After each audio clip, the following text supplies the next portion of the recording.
ఉన్నాడు. నిలువెత్తు నిదర్శనం. మీ జీవితాలను మార్చబోతా ఉన్నాడు. మిదరాజు బిడ్డలారా, రేవంత్ రెడ్డి అనేబడే నాయకుడు మీ తరతరాల బిడ్డల జీవితాలను మార్చడానికి వచ్చిన మహానుభావుడుగా కొనియాడబడతారు. కాసేపట్లో మీకు శుభవార్త కూడా తెలియజేస్తారు. ఆలోచన చేయండి.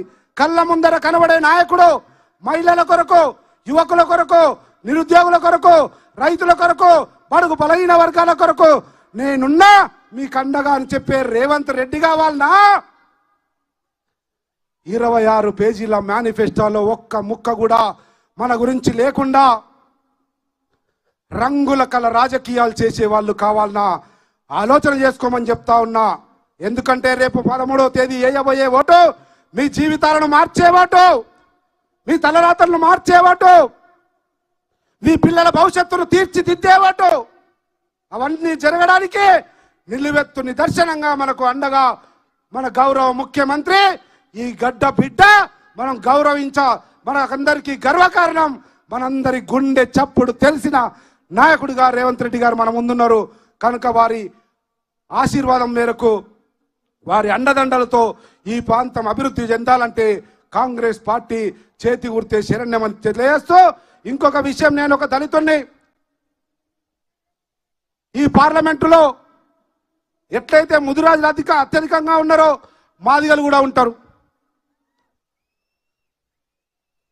అటువంటి మాదిగ బిడ్డగా చెప్తా ఉన్నా, భారతీయ జనతా పార్టీ వాళ్ళు అమాయకులు మాదిగలు అనుకొని మాయ మాటలు చెప్పి కనికట్టు రాజకీయాలు చేసుకొని మన నాయకుడు మందాకృష్ణ మాదిగను బుట్టలేసుకొని నరేంద్ర మోడీ కౌగిలింతల్లో వేసుకొని వెంకయ్య నాయుడు దగ్గర కాళ్ళ దగ్గర పెట్టి మాయ మాటలతో మందాకృష్ణను బుట్టలో వేసుకొని మందాకృష్ణ ద్వారా భారతీయ జనతా పార్టీ వర్గీకరణ చేస్తారని మోసపు మాటలతో నవ్వించే ప్రయత్నం చేశారు.